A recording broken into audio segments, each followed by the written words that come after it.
Estamos de volta com o Band Cidade para falar da Série B do Campeonato Brasileiro. O Avaí conquistou a segunda vitória sob o comando do técnico Claudinei Oliveira. Dessa vez, o triunfo veio fora de casa, contra o Sampaio Corrêa. Acompanhe.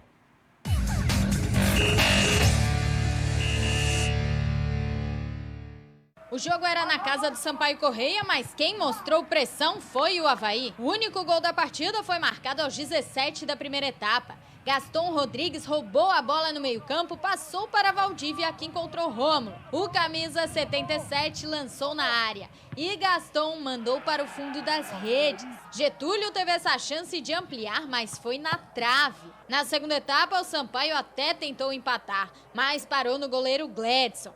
E o placar final ficou assim: Sampaio Corrêa 0, Avaí 1. A vitória de 1-0, né, não foi uma vitória elástica, mas foi uma vitória que nos dá os 3 pontos, né? 6 pontos em 2 jogos fora de casa. Eu acho que é o ideal, né? Acho que é o cenário ideal. Com a vitória, o Avaí se mantém em 7º, mas agora com 43 pontos e apenas 3 do Juventude, o primeiro dentro do G4. A Chapecoense joga daqui a pouquinho, às 7h15 da noite, na Arena Condá, em Chapecó. O duelo é contra o Náutico, equipe que luta para escapar do rebaixamento. Para este jogo, o técnico Humberto Louser vai ter os retornos do lateral esquerdo Alan Ruschel e do atacante Paulinho Mocelin, que voltam de suspensão. O pensamento entre jogadores e comissão técnica é de respeito ao adversário, que está em situação difícil na tabela. O favoritismo é sempre relativo, né? A gente sabe que a Série B é um campeonato muito nivelado, as equipes são muito competitivas e estão buscando cada um dentro da competição o seu objetivo, então é mais uma partida para a gente entrar concentrado e fazer o nosso papel para conseguir atingir nosso objetivo, que é fazer os 3 pontos dentro de casa. Vamos falar agora de política no Band Cidade. Roberto Azevedo aqui comigo no estúdio. Tudo bem, Roberto? Boa noite para você. Boa noite, Rodrigo. Boa noite a você que nos assiste. Hoje foi o primeiro dia, o último, na verdade, né? O último dia de sessões ordinárias na Assembleia Legislativa. Foi aprovada a Lei Orçamentária Anual. Qual é a avaliação que se faz do ano da Assembleia? Marcado aí por impeachment, por pandemia de Covid-19, por Operação Alcatraz. Como é que foi o ano? Vamos misturar tudo isso, botar num caldeirão, aquele caldeirão de bruxa, né? Tá?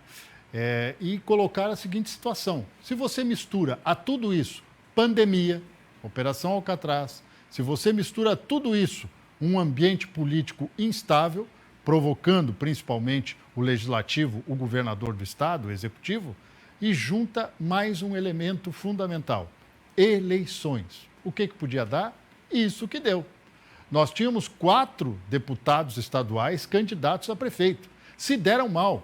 Primeiro, porque a estratégia política deles era dizer que, como estavam agindo pelo bem de Santa Catarina, tentando tirar o governador do estado, poderiam angariar votos. Se deram mal. Aliás, a trama deu errado. A trama de colocar um governador no lugar de Carlos Moisés da Silva não deu errado. Mas isso também não tira os méritos da Assembleia, que durante o ano passado foi protagonista, resolveu vários problemas dentro do governo do estado, principalmente o atrito com alguns segmentos econômicos da sociedade, mas este ano resolveu fazer política e até politicagem. Foi bem quando instalou a CPI dos respiradores, aqueles que foram comprados por 32 milhões de reais, pagamento antecipado sem a garantia de compra. Mas, principalmente, fez devoluções importantes para o Executivo de recursos para usar no combate à Covid-19. Ainda bem que a grande doença da Assembleia foi curada, que era retornar ao seu ritmo de fazer leis e fiscalizar o Executivo. Tá certo, Roberto. Então agora a gente vai acompanhar, né, esse último dia de votações na Assembleia Legislativa, esse último dia que teve a aprovação, a gente viu, né, a aprovação da Lei Orçamentária Anual. Acompanhe a reportagem do João Paulo Cardoso. A movimentação foi grande no plenário da sede do Legislativo durante a tarde desta quarta-feira. A maioria dos 40 deputados fez questão de participar presencialmente.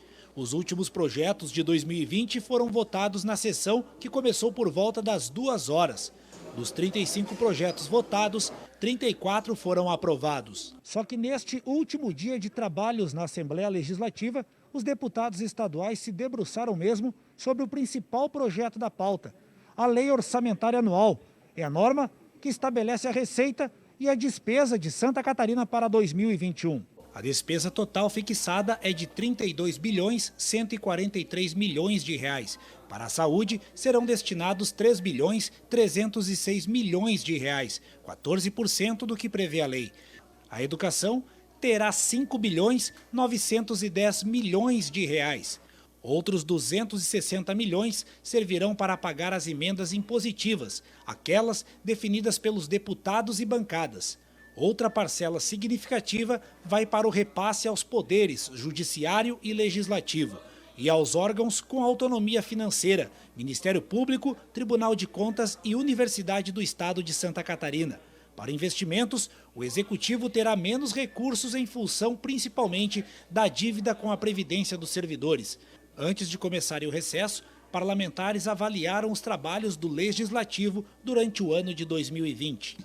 Nós fizemos o que foi preciso ser feito, nos esbarramos em alguns muros, mas a gente pôde também construir pontes em favor do povo catarinense e é nesse momento de diálogo daqui para adiante que eu acredito, é olhar para frente, é quebrar o retrovisor nessas questões menores. A gente teve um ano muito atípico, que exigiu de nós parlamentares adequações para que nós pudéssemos fazer o nosso trabalho legislativo, mas também foi um ano de muita produção. Houve também mudança no processo político depois do primeiro impeachment, que faz com que o governo agora converse mais com a casa. O parlamento também sentiu o quanto foi desafiador para a população como um todo, porque aqui no parlamento entrou o debate dos hospitais, dos equipamentos, da infraestrutura, que é um debate já antigo, não é de agora.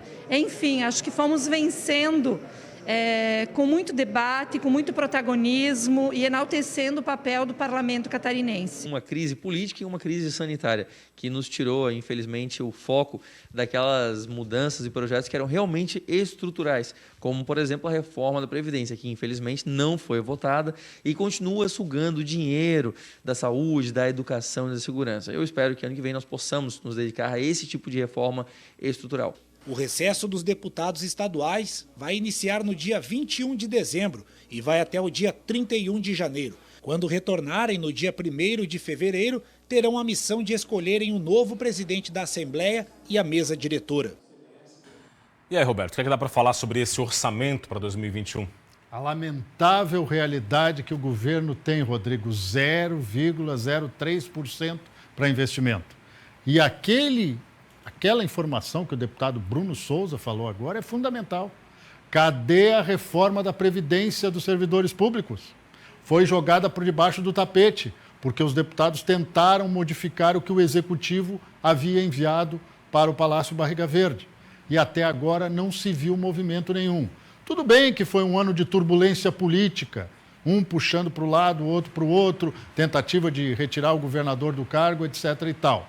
Mas a sociedade é a dona dos mandatos, tanto do governador quanto dos deputados. E ela precisa de uma resposta. Se vai ser mais justo ou menos justo para uma categoria ou outra, isso o debate levará ao consenso ou não. Mas, na realidade, o grande rombo da Previdência no Estado ainda não foi resolvido. E parece que esta é a maior das missões dos deputados a partir de 2021. Dito isso, um grande abraço, uma boa noite e até amanhã. Uma boa noite, até amanhã.